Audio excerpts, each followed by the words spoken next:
Something happened to my family some years ago when I was just a child, something that still perplexes me to this day. None of my family members want to talk about it, and when I do bring it up, the room gets quiet and they immediately change the subject.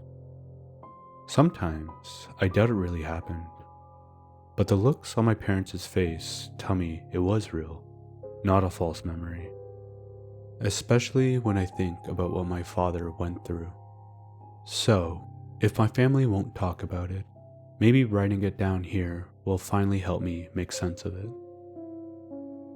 My family moved when I was young, leaving the city for a smaller, more remote town where houses weren't glued together and everyone had their privacy. Exactly what my parents were looking for. My sister and I were very excited about the new house. It was bigger than we were used to.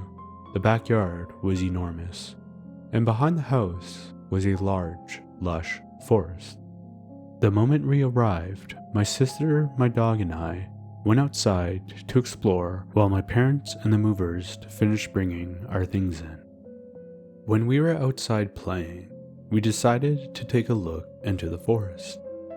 We put our dog on a leash and wandered to the tree line.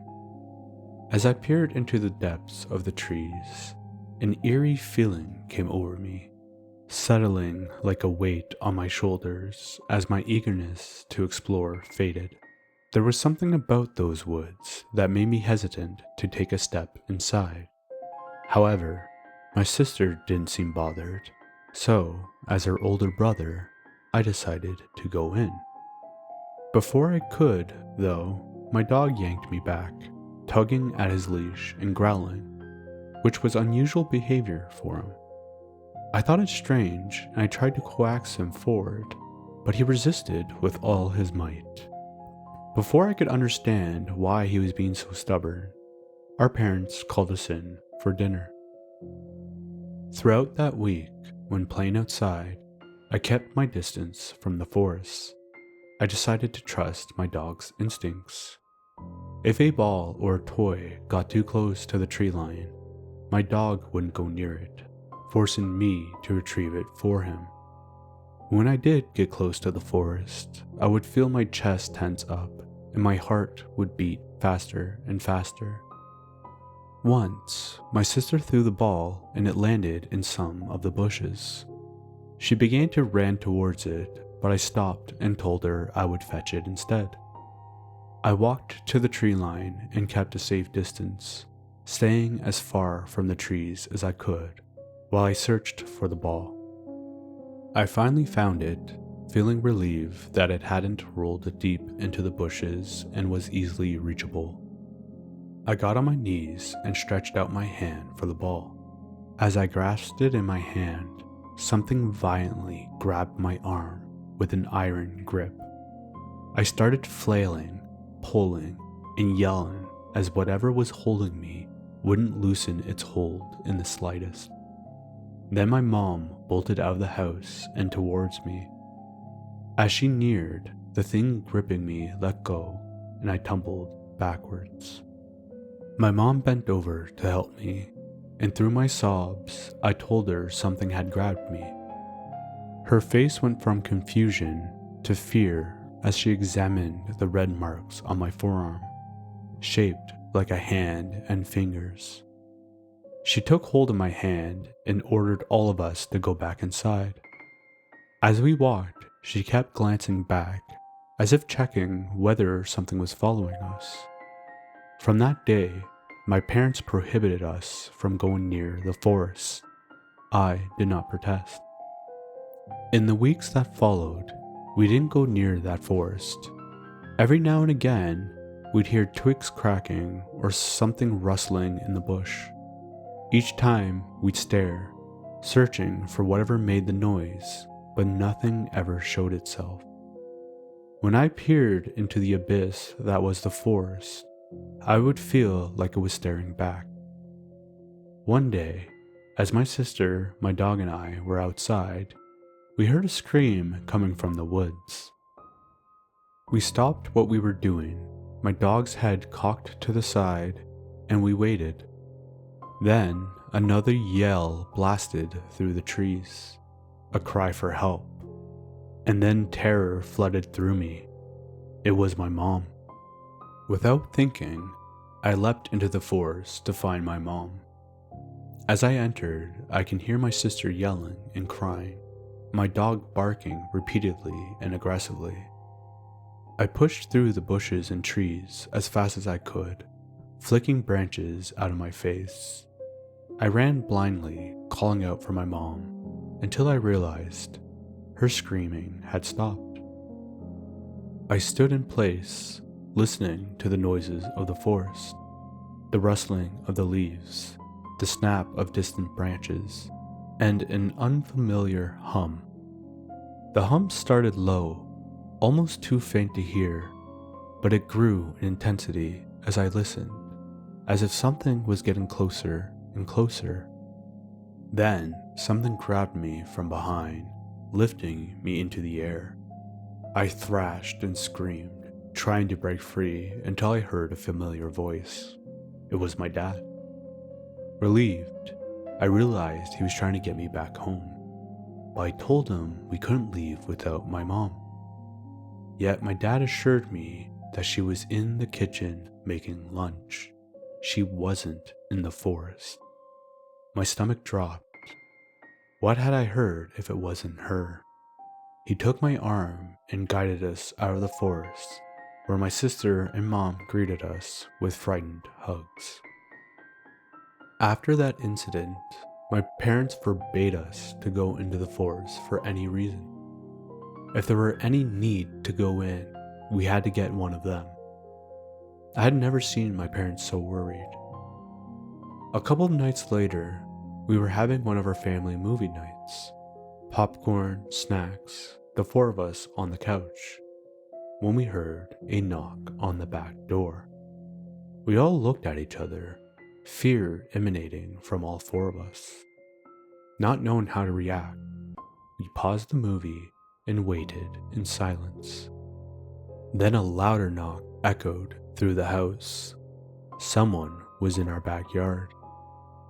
My dad shushed us and whispered to stay where we were. My mom gathered us in her arms as we watched my dad quietly grab a knife from the kitchen and peer out the window. He looked around, then went to the back door, and with one swift motion, flung it open. We all saw it. There was nothing there.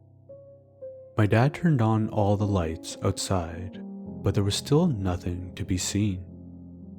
He came back inside, locked the back door, then checked that every other door and window in the house was secure.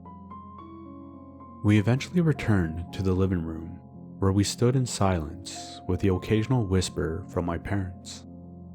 I think we were waiting for another knock, which never came. Finally, my parents sent us off to bed without finishing the movie. We were no longer in the mood. I had trouble falling asleep that night, and when I did, I soon woke to the dog's loud, frantic barking. I eased my door open and watched my dad in his pajamas run by my bedroom frantically.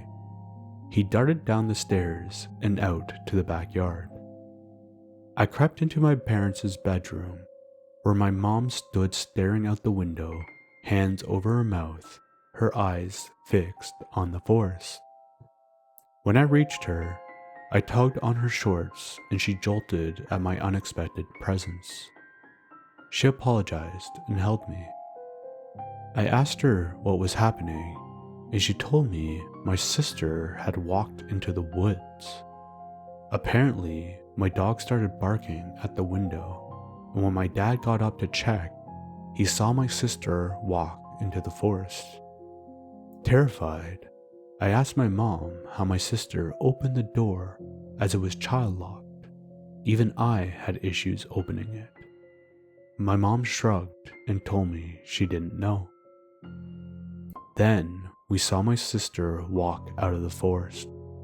My mom instinctively ran downstairs and outside to get her, and I followed right behind. Once we made it outside, she grabbed my crying sister and asked if she was all right. My sister just kept sobbing. When she finally calmed enough to speak, she told us she'd woken up in the woods as my dad was shaking her awake. She didn't remember how she got the door open. She didn't remember walking out of the house and into the forest. And she didn't know where our dad was. We stared at the tree line, the dark swallowing everything past the first row of trunks. My dad was somewhere inside it. We backed away from the forest, getting closer to the house, a place of safety if needed.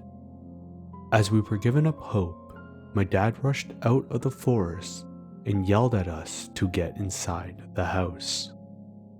We all ran in, with my dad locking the door behind us. Wide-eyed and breathing heavily, he hurried to the garage, grabbed one of my baseball bats, and ordered us upstairs. My mom told my sister and me to wait in their room while she talked to my dad. As we were waiting in their bedroom, my sister still sobbing, we could hear faint whispers coming from downstairs. I could feel the panic.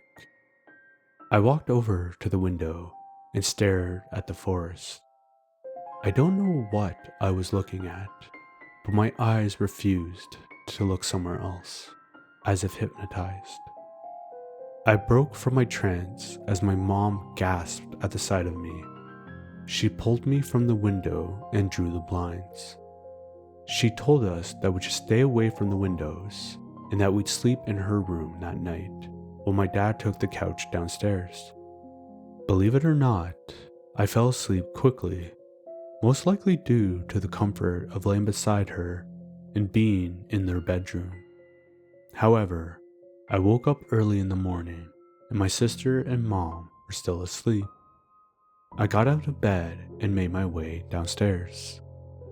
When I reached the main floor, I could see my dad sitting on one of our dining chairs, bat in hand, staring at the back door.